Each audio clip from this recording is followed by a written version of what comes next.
Assalamualaikum warahmatullahi wabarakatuh. Innal hamdalillah nahmaduhu wa nasta'inuhu wa nastaghfiruh wa na'udzu billahi min shururi anfusina wa sayyiati a'malina. May yahdihillahu fala mudilla lahu wa may yudlil fala hadiya lahu. Wa asyhadu an la ilaha illallah wahdahu la syarika lahu wa asyhadu anna Muhammadan 'abduhu wa rasuluh. Sallallahu alaihi wa ala alihi wa sahbihi ajma'in wa man tabi'ahum bi ihsanin ila yaumiddin. Para pendengar radio dakwah salafiyah yang saya cintai dan saya muliakan, rahimani wa rahimakumullah. Alhamdulillah, pada pertemuan yang lalu kita telah membahas tentang kewajiban mentauhidkan Allah Subhanahu wa ta'ala dan makna tauhid itu sendiri dari dalil-dalil Al-Quran dan sunnah Rasulullah sallallahu alaihi wa ala alihi wasallam. Pada kesempatan ini insyaallah kita akan masuk pada bab yang kedua. Berkata al-muallif rahimahullahu taala, babu fadli tauhid wa ma yukaffiru min adz-dzunub. Bab keutamaan tauhid dan dosa yang diampuni dengan tauhid ini.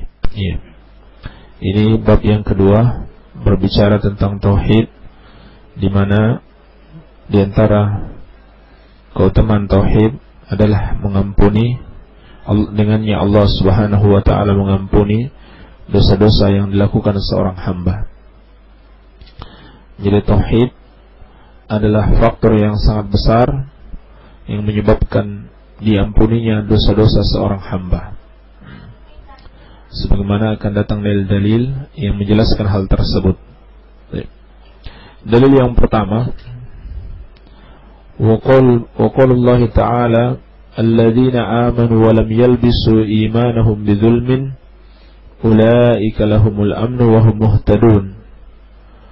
Firman Allah Subhanahu wa ta'ala, orang-orang yang beriman yang tidak mencampurkan iman mereka dengan kezaliman sedikit pun, mereka itulah yang mendapatkan keamanan dan mendapatkan hidayah. Surat Al-An'am ayat ke-82.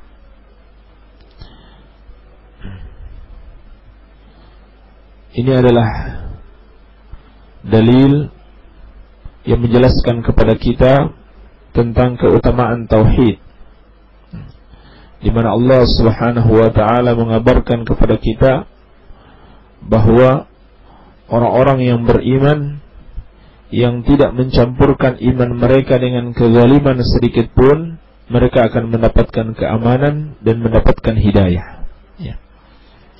Tentang ayat ini, ketika ayat ini turun, sebagaimana dalam riwayat Bukhari dan Muslim dari Abdullah bin Mas'ud radhiyallahu anhu,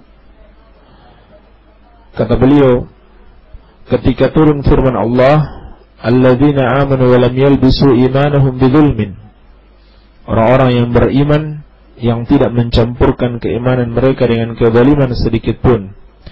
Qulna ya Rasulullah, ayyuna la yadhlimu nafsah.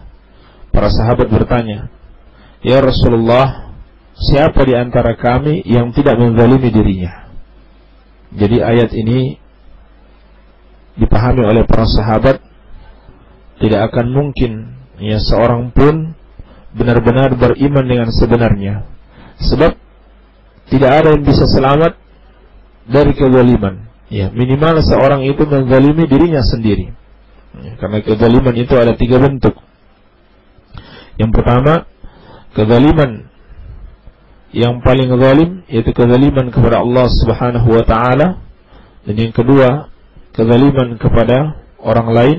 Dan yang ketiga, kezaliman kepada diri sendiri. Sehingga para sahabat bertanya, ya Rasulullah, ayyuna la yadhlimu nafsah, siapa di antara kami yang tidak menzalimi dirinya sendiri? Maka Rasulullah sallallahu alaihi wasallam menjawab, laisa kama taqulun, lam yalbisu imanahum bidzulmin bisyirkin. Kata Rasulullah sallallahu alaihi wasallam, bukanlah seperti yang kalian sangka, Ya, terus kalian katakan, yang dimaksud dengan tidak mencampurkan iman dengan kezaliman adalah tidak mencampurkannya dengan kesyirikan, yaitu kezaliman yang paling besar. Awalam tasma'u ila qawli Luqman libnihi ya bunayya la tusyrik billahi inna syirka la zulmun azim. Apakah kalian tidak mendengarkan perkataan Luqman kepada anaknya, seperti dalam surat Luqman, beliau berkata, ya bunayya la tusyrik billah, wahai anakku, janganlah engkau menyekutukan Allah, inna syirka la zulmun azim, karena sesungguhnya kesyirikan itu adalah kezaliman yang besar. Menunjukkan bahwasannya kesyirikan itu adalah merupakan satu bentuk kezaliman, bahkan dia adalah kezaliman yang paling besar, sebab itu adalah kezaliman terhadap hak Allah Subhanahu wa ta'ala. Iya. Maka kezaliman inilah yang dimaksud di dalam ayat ini, yaitu kesyirikan kepada Allah Subhanahu wa ta'ala. Ya. Barang siapa yang menyekutukan Allah, berarti dia telah berbuat kezaliman. Ya. Kezaliman yang paling besar. Sebab makna zalim itu adalah wadu'u syai' ala ghairi mawadhi'ihi. Ya. Meletakkan sesuatu bukan pada tempatnya. Ini makna zalim. Wadu'u syai' fi ghairi mawdi'ihi. Ya. Meletakkan sesuatu bukan pada tempatnya. Dia berlawanan dengan makna keadilan, yaitu meletakkan sesuatu pada tempatnya. Ini keadilan. Ya. Sehingga seorang yang beribadah kepada selain Allah Subhanahu wa ta'ala, dia telah mempersembahkan ibadah bukan kepada Allah Subhanahu wa ta'ala, berarti dia telah meletakkan ibadah itu bukan pada tempatnya. Ya. Maka ini adalah bentuk kezaliman, bahkan kezaliman yang paling besar, kezaliman terhadap hak Allah Subhanahu wa ta'ala. Ya. Dan seorang belum dianggap sebagai seorang mukmin kalau dia masih mencampur imannya dengan perbuatan syirik kepada Allah Subhanahu wa ta'ala. Ya. Orang-orang yang beriman itu adalah orang-orang yang tidak berbuat kesyirikan sedikit pun. Ya. Barang siapa yang mencampuri imannya dengan kesyirikan, maka dia adalah orang-orang yang zalim. Ya. Dan telah kita sebutkan bagaimana ancaman-ancaman Allah Subhanahu wa ta'ala terhadap mereka yang berbuat kesyirikan kepadanya. Iya. Bahwasanya orang yang melakukan syirik, apabila dia mati dengan dosa kesyirikannya, maka tidak akan diampuni dosa-dosa yang pernah dia lakukan. Ya. Dan tempatnya kekal di neraka untuk selama-lamanya, wal iyadzu billah. Ya. Adapun orang-orang yang beriman itu adalah mereka yang tidak mencampurkan iman mereka dengan kezaliman sedikit pun. Ya. Lalu Allah Subhanahu wa ta'ala mengabarkan kepada kita akan keutamaan yang akan diraih oleh orang-orang yang benar-benar beriman, yang iman mereka tidak dicampuri dengan kesyirikan. Ulaika lahumul amnu. Mereka akan mendapatkan keamanan. Ya. Keamanan di dunia ini dan keamanan dari azab Allah Subhanahu wa ta'ala di akhirat kelak. Ya.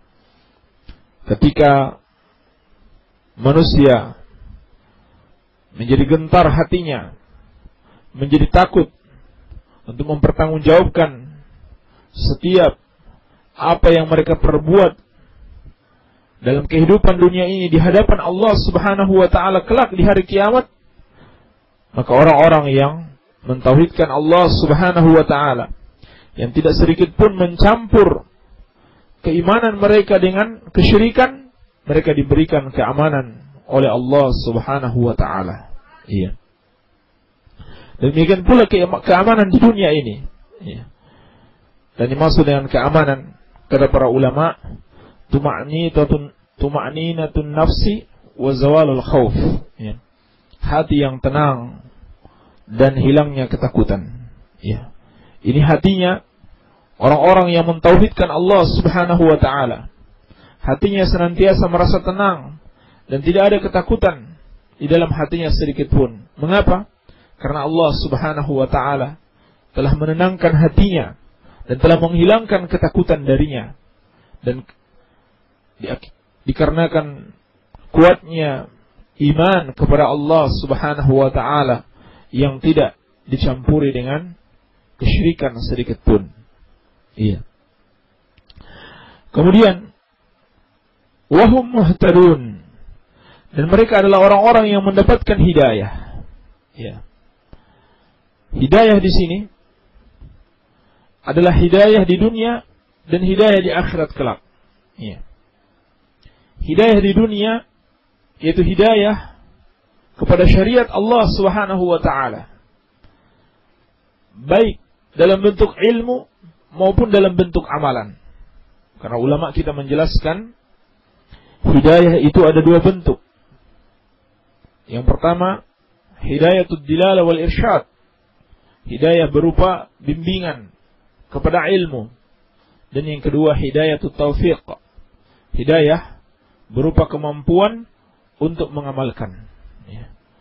Orang-orang yang benar-benar mentauhidkan Allah dan menjauhi perbuatan syirik, mereka akan diberikan hidayah dalam kedua bentuk hidayah ini. Iya. Yaitu berupa taufik kepada ilmu dan taufik kepada amal. Iya. Mereka akan diberikan taufik oleh Allah Subhanahu wa taala untuk meraih ilmu-ilmu yang bermanfaat. Iya. Dan mereka akan diberikan taufik oleh Allah Subhanahu wa taala untuk bisa mengamalkan ilmu-ilmu yang telah mereka ketahui. Iya. Berapa banyak orang yang mengetahui satu ilmu tapi dia tidak mampu mengamalkan ilmunya tersebut. Kenapa? Karena dia tidak diberikan taufik, ya, hidayatul taufiq oleh Allah Subhanahu wa taala. Nah, orang-orang yang mentauhidkan Allah Subhanahu wa taala, mereka benar-benar akan diberikan hidayah oleh Allah Subhanahu wa taala kepada ilmu dan kepada amal sekaligus. Iya.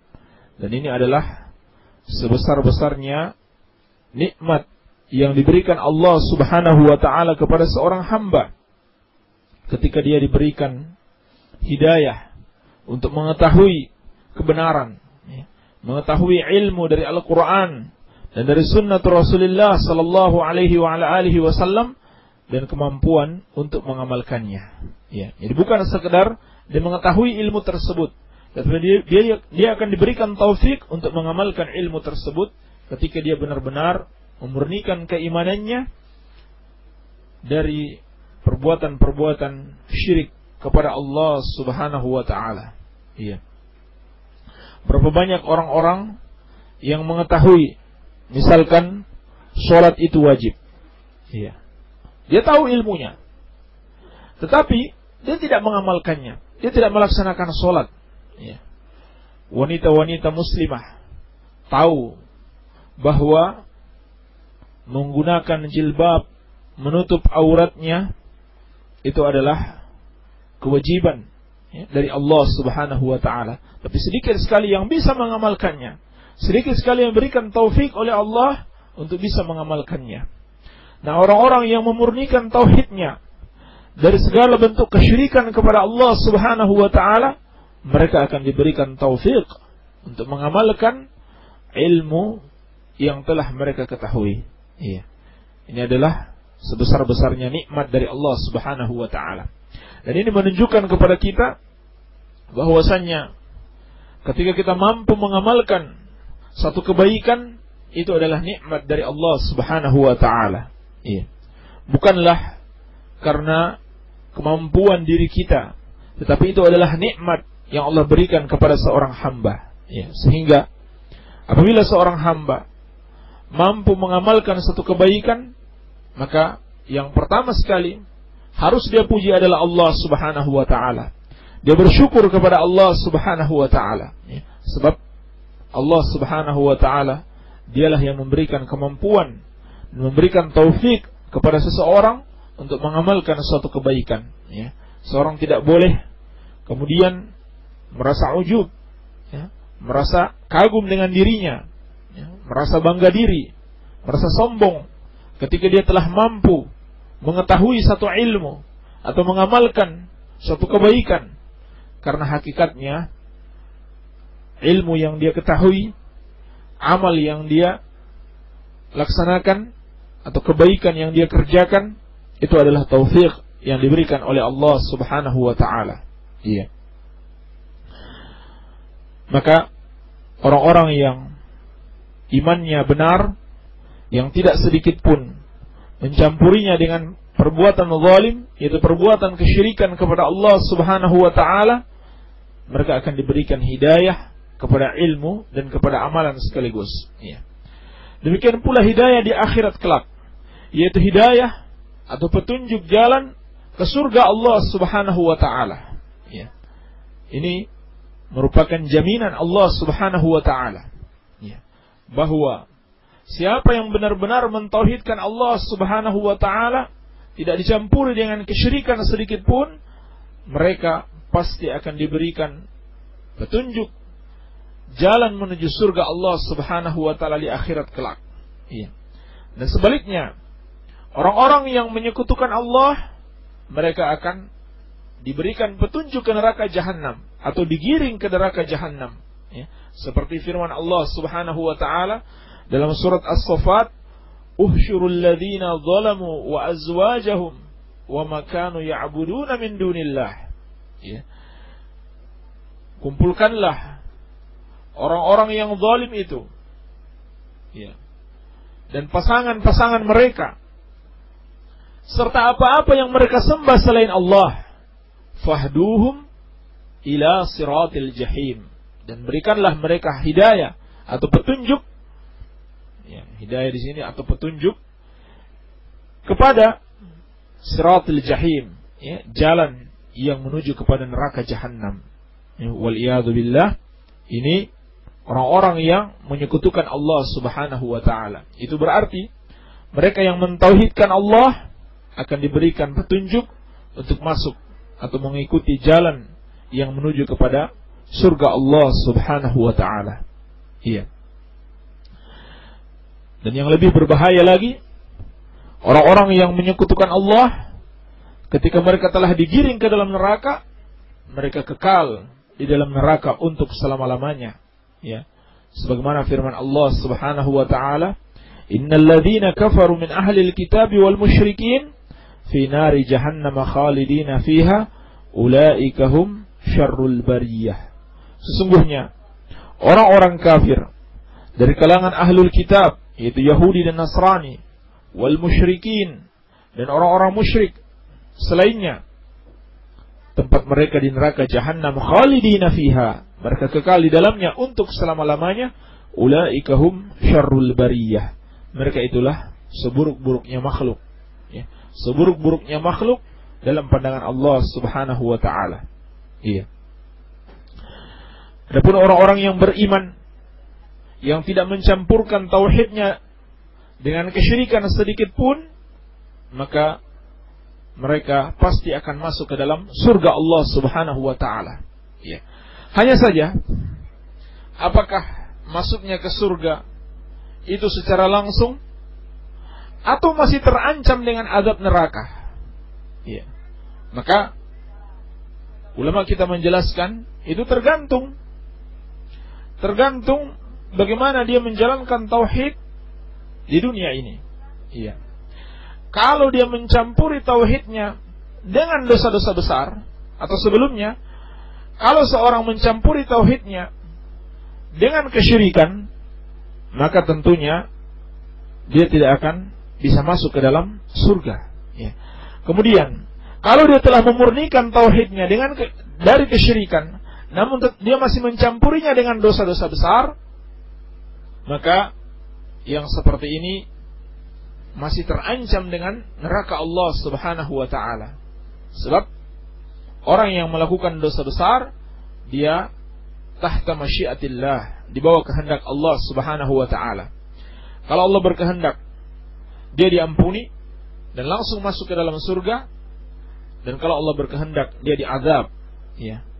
Meskipun begitu, andaikan dia diazab, azabnya tidak kekal sebagaimana kekalnya azab yang diderita para pelaku kesyirikan, ya. Sebagaimana firman Allah, innallaha la yaghfiru ayyushraka bihi wa yaghfiru ma duna dzalika liman yasha. Sesungguhnya Allah tidak mengampuni dosa menyekutukannya dan mengampuni dosa yang lebih ringan daripada itu, ya, bagi siapa yang Allah kehendaki. Jadi bagi siapa yang Allah kehendaki Allah ampuni, bagi siapa yang Allah kehendaki Allah azab, tetapi azabnya tidak kekal. Iya. Jadi mereka diberikan hidayah kepada surga bagi orang yang benar-benar mentauhidkan Allah dan melaksanakan konsekuensi dari tauhid, yaitu menjauhi segala macam bentuk dosa. Maka inilah yang akan mendapatkan hidayah yang sempurna. Iya. Adapun yang mencampurinya dengan dosa-dosa besar, maka hidayahnya tidak akan sempurna. Iya. Bisa jadi dia masih terancam dengan azab Allah Subhanahu wa taala, meskipun dia tidak kekal di dalam azab Allah tersebut. Demikian pula keamanan.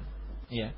Apakah orang yang mentauhidkan Allah, yang tidak mencampurinya dengan kesyirikan sedikit pun, dia akan mendapatkan keamanan yang sempurna atau keamanan yang tidak sempurna? Iya. Maka tergantung apakah dia tidak mencampuri tauhidnya dengan dosa-dosa besar. Iya. Apabila dia mencampuri tauhidnya dengan dosa-dosa besar, maka keamanan yang dia dapatkan pun tidak akan sempurna. Iya. Apabila dia memurnikan tauhidnya dari semua perbuatan-perbuatan dosa dan kebid'ahan, dia pun akan mendapatkan keamanan yang sempurna di dunia dan di akhirat kelak. Iya.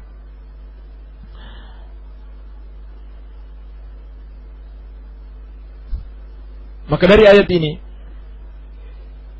kita bisa mengambil satu pelajaran yang sangat berharga, bahwasannya kesyirikan itu adalah dosa yang sangat dimurkai Allah Subhanahu wa taala. Ya. Sehingga dengan satu perbuatan syirik akan menghapus keimanan seseorang. Ya. Akan menghapus keimanan seseorang. Sedangkan dosa-dosa besar, dia akan mengurangi kesempurnaan iman dan juga akan mengurangi kesempurnaan keutamaan yang Allah berikan kepada seorang hamba. Iya. Keamanannya dikurangi dan hidayah yang Allah berikan kepadanya juga dikurangi. Karena dia telah mengurangi kesempurnaan tauhid dengan dosa-dosa besar. Iya. Adapun kalau dia melakukan kesyirikan, bukan saja mengurangi tapi menghapus tauhidnya. Iya. Batal tauhidnya seseorang apabila dia melakukan perbuatan syirik besar kepada Allah Subhanahu wa taala. Iya. Dan kesyirikan menyebabkan rasa takut yang akan diderita seseorang di dunia dan di akhirat kelak. Ya. Maka hendaklah kita memurnikan tauhid kepada Allah Subhanahu wa taala, tidak kita campuri dengan kesyirikan sedikit pun. Dan hendaklah kita senantiasa berhati-hati dari perbuatan syirik kepada Allah Subhanahu wa taala, sebab bahaya yang sangat besar apabila seorang terjatuh pada perbuatan syirik kepada Allah Subhanahu wa taala. Maka hal ini harus menjadi titik perhatian setiap muslim. Dosa yang paling harus dia khawatirkan, yang paling harus dia awasi bagi dirinya dan keluarganya, jangan sampai terjatuh pada perbuatan syirik kepada Allah Subhanahu wa taala. Ya. Ini dalil yang pertama dari bab keutamaan tauhid, ya. Di mana orang yang mentauhidkan Allah Subhanahu wa taala akan mendapatkan keimanan dan mendapatkan hidayah oleh Allah Subhanahu wa taala. Ya. Dan inilah hakikat kesuksesan seseorang. Ya. Hakikat kesuksesan seseorang adalah ketika dia bisa selamat dari azab Allah Subhanahu wa taala dan dimasukkan ke dalam surga. Ya. Ini hakikat kesuksesan seseorang apabila dia diselamatkan oleh Allah Subhanahu wa taala dari azabnya, ya, dan dimasukkan ke dalam surganya. Sebagaimana firman Allah Subhanahu wa taala, "Wa man zuhziha 'anil nari wa udkhilal jannata faqad faza." Barang siapa yang diselamatkan dari neraka dan dimasukkan ke dalam surga, dialah orang yang beruntung, atau dialah orang yang sukses yang sebenarnya. Iya. Barangkali kita cukupkan sampai di sini. Semoga ada manfaatnya. Wabillahi taufiq walhamdulillahi rabbil alamin.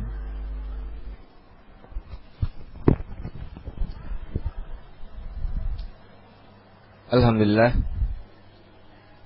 Demikianlah tadi apa-apa yang telah dijelaskan oleh Ustaz Abu Abdullah Sufyan, dan masuk kepada sesi tanya jawab kepada para pendengar Radio Dakwah Salafiyah yang ingin menanyakan permasalahan. Silakan dikirimkan melalui SMS ke 0813-949-72127. Sekali lagi, kirimkan pertanyaan Anda ke 0813-949-72127. Kepada Ustadz, ini sudah ada satu pertanyaan yang masuk. Silakan untuk dijelaskan. Bismillahirrahmanirrahim. Alhamdulillah wassalatu wassalamu ala Rasulillah.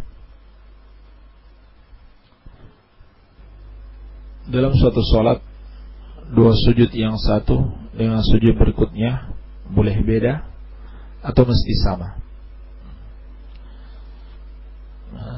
Sepanjang doa-doa itu berdasarkan dari petunjuk Rasulullah sallallahu alaihi wasallam, insyaallah tidak mengapa untuk dibaca, meskipun berbeda antara satu sujud dengan sujud yang lainnya, ya. Sepanjang doa tersebut berasal dari sunnah Rasulullah sallallahu alaihi wasallam, wallahu a'lam. Ya, demikian tadi pertanyaan yang sudah dijawab, dan alhamdulillah tidak ada lagi pertanyaan yang masuk. Maka untuk itu acara kuliah subuh ini kami tutup. Subhanaka Allahumma wa bihamdika asyhadu an la ilaha illa anta astaghfiruka wa atubu ilaik. Assalamualaikum warahmatullahi wabarakatuh.